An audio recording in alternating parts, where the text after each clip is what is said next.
hoje, nesse ECOA PUC-Rio, dar uma visão de como o Analytics, né, junto com a IoT, pode dar valor a esses dados todos que estão sendo gerados, né? Analytics, de uma forma mais avançada, né, o que a gente está chamando, né, o que a Gartner sugeriu de se chamar Augmented Analytics. Estamos vivendo, né, numa época onde a transformação digital está passando como um trator por dentro de várias empresas, né? Todas estão se preocupando demais, né, de como dar valor aos seus dados.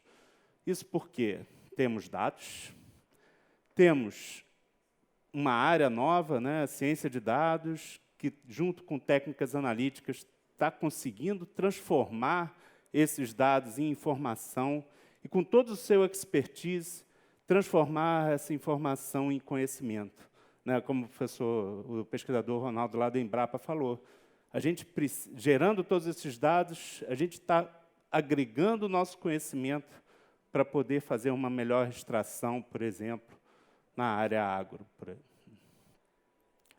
E, bom, existem, né, essas ferramentas aí de aprendizado automático, né, o machine learning, em português, inteligência artificial, que estão bombando, né?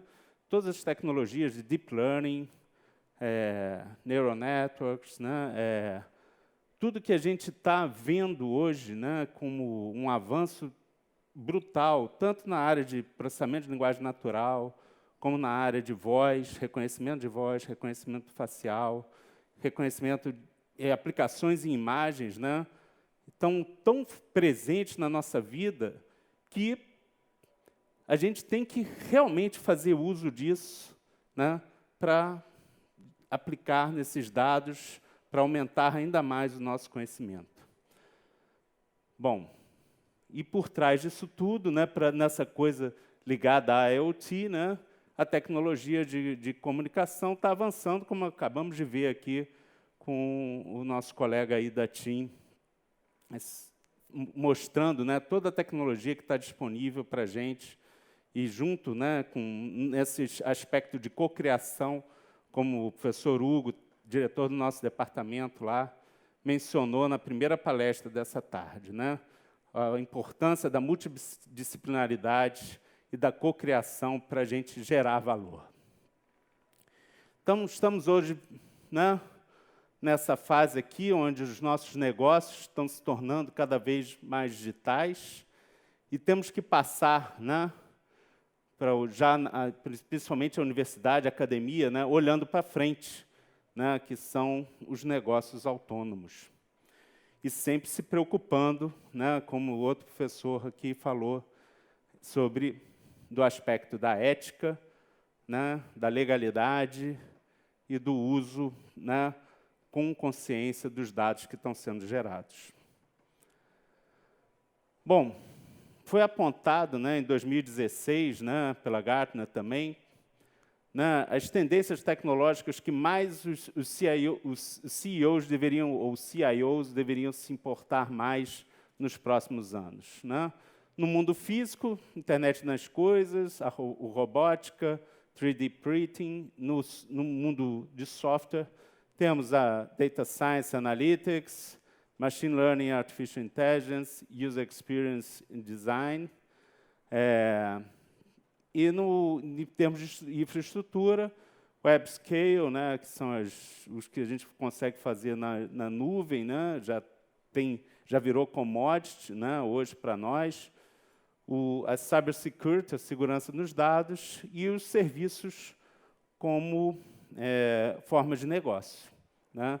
Isso vocês estão vendo aí, todas as APIs, né, que a Amazon, que a Google, que a Microsoft, que a IBM estão fornecendo para nós, né, dentro da nuvem, por exemplo.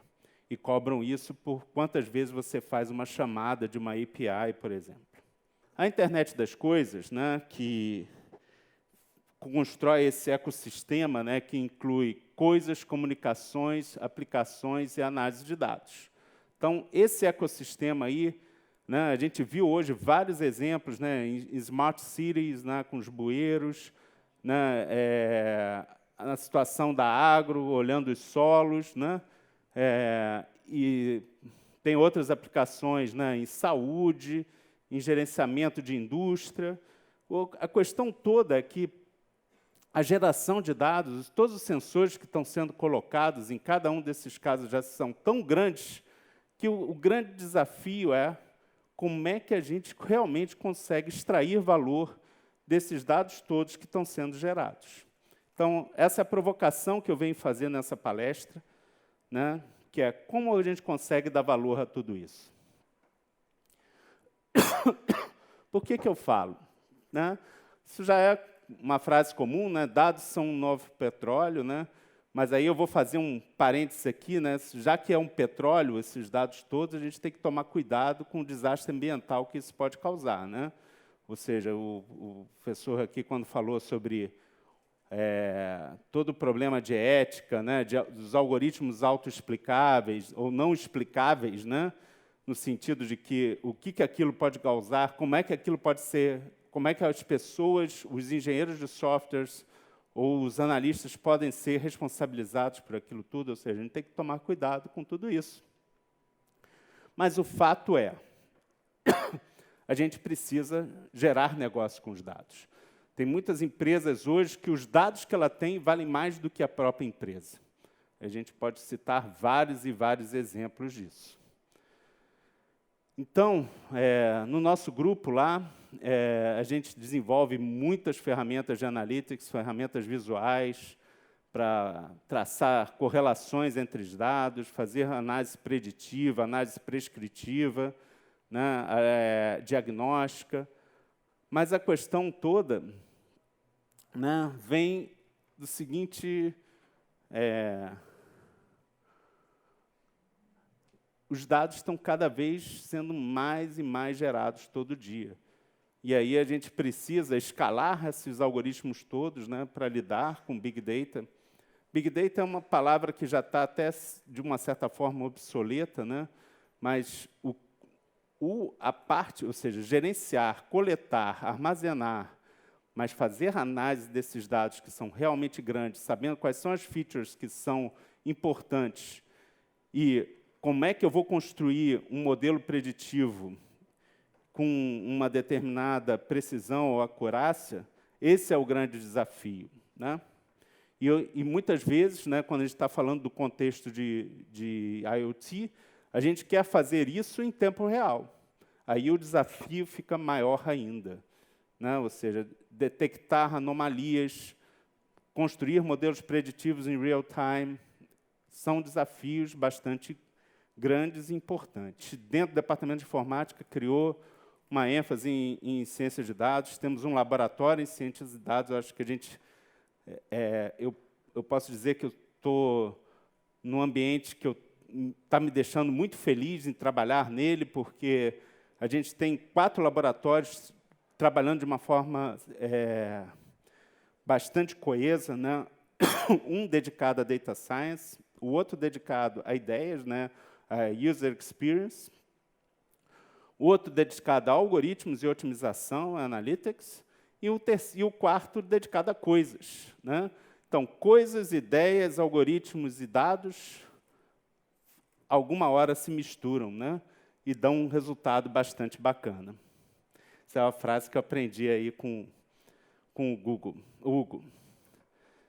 O que a gente trabalha bastante lá, né, é na geração de valor dos dados, né, que passam, né, pela análise descritiva, tentando responder o que aconteceu, por análise diagnóstica, tentando responder por que alguma coisa aconteceu, na análise preditiva, tentando responder o que vai acontecer, e análise prescritiva, onde a gente sugere ações para que certas coisas aconteçam. E cada vez mais, né, a evidência dos dados, né, isso aí é uma brincadeira que a Google fez, né, está sendo, né, se tornando uma oposição, né, em relação ao que chamam de HiPOs, né, Highest Paid Personal Opinion, né, os hipopótamos. Então, a evidência dos dados contra uma consultoria. É lógico que a consultoria não vai ser substituída, mas ela tem que ser muito mais embasada em dados do que foi antigamente. Então, nesse ambiente de multidisciplinaridade, né, unindo várias áreas, né, da computação e de outras ciências, né, como, por exemplo, estatística, algoritmo, mineração de dados, aprendizado automático, mineração de processos, análise preditiva, banco de dados, sistemas distribuídos, visualização e interface com o usuário. E unidos a outras áreas de conhecimento, como modelos de negócio e marketing, ciência do comportamento, lei, ética, privacidade e segurança, a gente criou um ambiente perfeito, né, onde a gente pode conversar sobre dados, falar a língua dos dados e formar, né, isso aqui é uma caricatura, né, mas um cientista de dados. Talvez não seja tão perfeito, mas a gente busca isso, né? E o que seria um cientista de dados perfeito? Seria uma pessoa que teria uma mente aberta, interesse humano, poder analítico, que seja criativo e, certamente, aquele também que saiba fazer negócio. Então, nós tentamos formar líderes que tenham essa característica e que saibam tocar um projeto de ciência de dados. E por que a gente tem que fazer isso agora? Bom, o mundo está aí. Está todo mundo querendo isso. Quantas empresas não batem na nossa porta pedindo indicações de cientistas de dados para serem contratados imediatamente? E, então, a gente tem essa preocupação não só de formar, mas também de interagir com essa empresa, falando assim, olha, vamos formar co-criando com vocês. Estamos tocando vários programas de inovação tecnológica, junto com empresas grandes, né, como a Globo, como empresa de seguros, o IRB, Instituto de Resseguros do Brasil, e com a Mongeral Aegon. E estamos, então, dentro desse conceito, né, de formação de cientistas de dados juntos com a inovação para gerar negócios, ou seja, dar valor aos dados, né, para essas empresas. Então, para isso, a gente tem algoritmos, né, a gente tem a disponibilidade, né, do poder computacional que a nuvem está nos gerando, né, e a explosão de informação que estão sendo gerados por esses dados aí. Então hoje, né, o título da palestra falou lá, IoT, né, ou seja, a geração de dados pela internet das coisas, pelos sensores que estão aí disponíveis. Várias pessoas falaram aí o quanto está pensando em ter de sensores daqui a 2020, é uma coisa estúpida, né? Mas o que adianta esses sensores todos se a gente não tiver como tirar informação de tudo isso e como gerar conhecimento com isso? Então, hoje, o que se faz, né?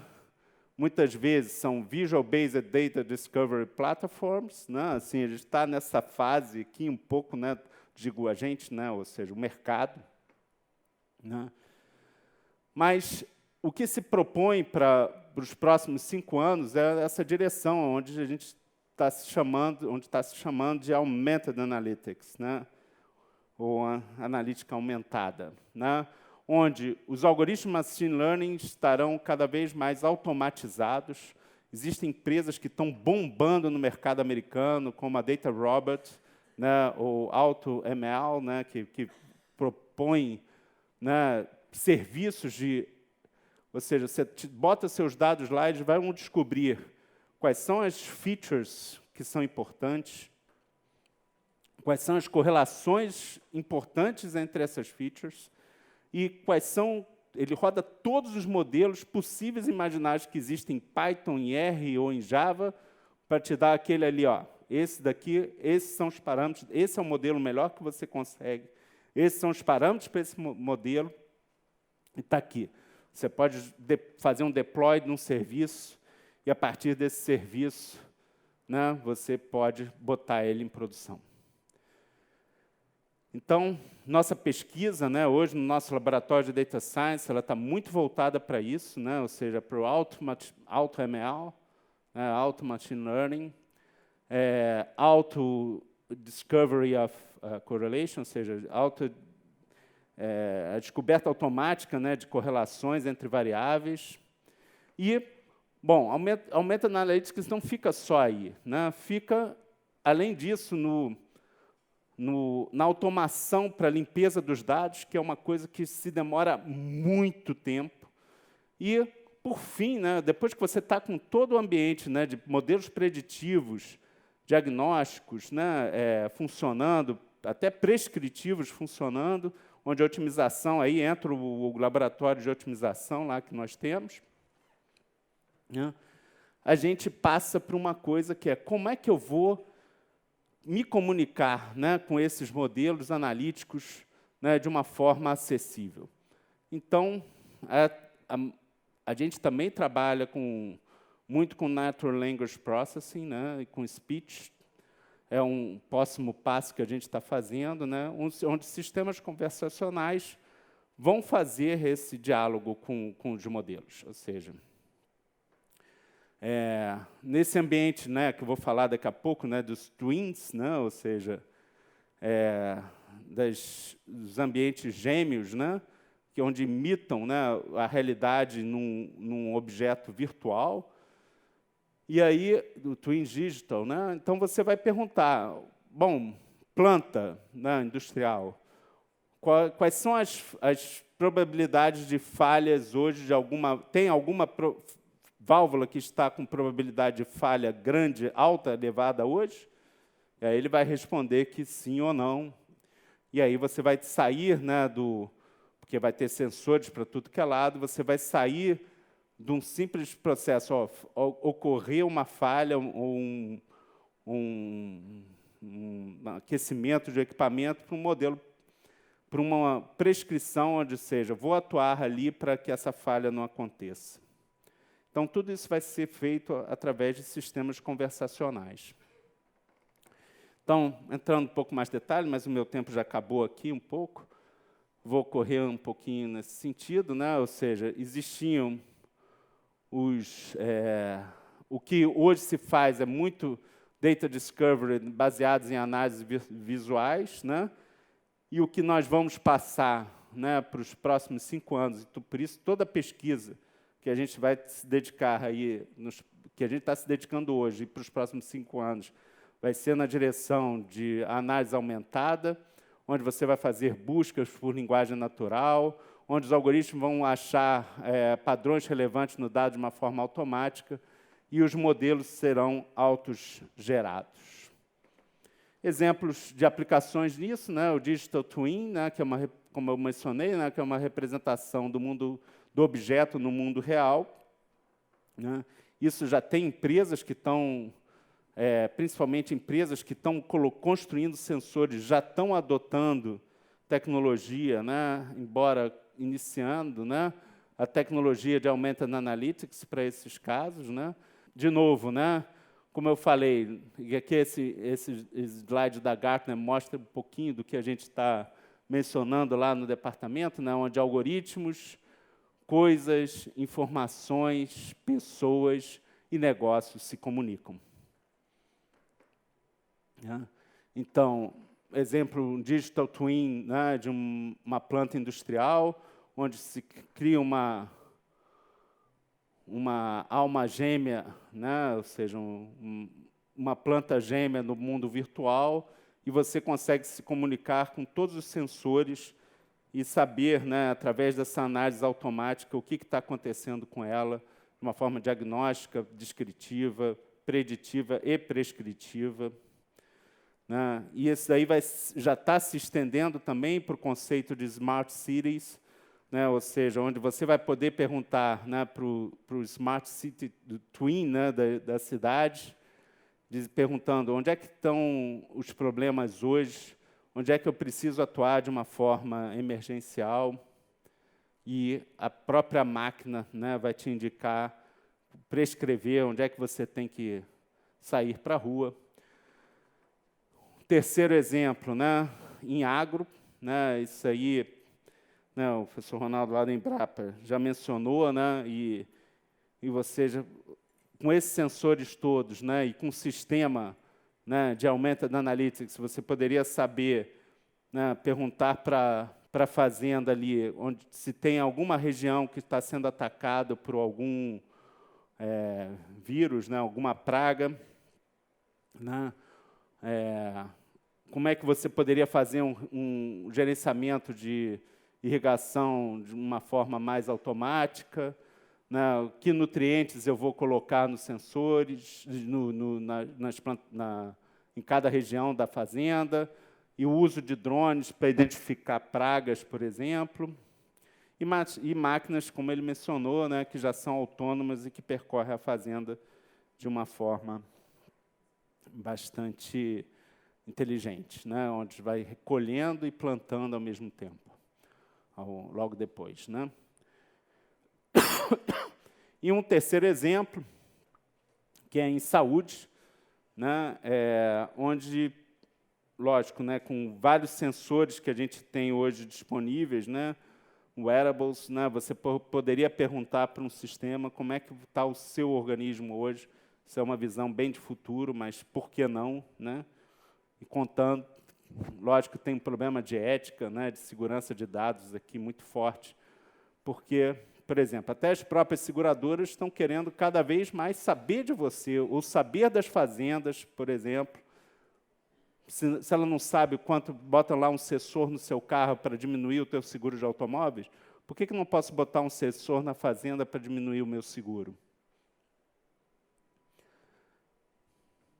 E, por fim, né, um último exemplo também em health, né, que é uma coisa que nosso grupo de pesquisa também trabalha, não em health direto, mas em modelos de processos, né, que tomam conta de ambientes industriais, né, ou tratando o hospital como indústria, né, onde são, através da tecnologia de mineração de processos, cada bolinha ali significa um caso, cada caixinha dessa aqui uma atividade, vocês estão vendo como é que esses casos circulam dentro de um fluxo, né, de um processo, seja um processo de plantação, seja um processo industrial, seja um processo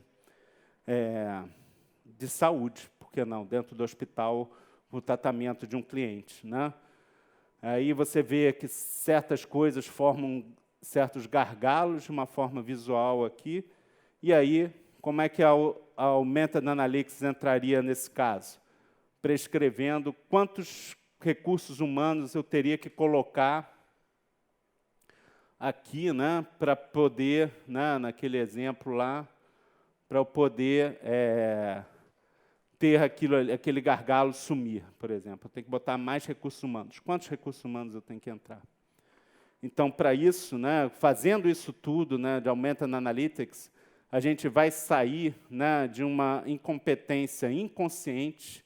Quando a gente tiver conhecimento de todas essas informações pelos dados que a IoT estão gerando, a gente passa para uma incompetência consciente, e aí a gente vai atuar com modelos prescritivos, né, e preditivos, né, de uma forma direta, passando a ter uma competência consciente do que a gente está fazendo. E, se você torna isso aí um ciclo virtuoso, né, a gente sai da competência consciente para uma competência inconsciente, e é o nosso objetivo, né, de pesquisa e nosso objetivo de colaboração com a indústria.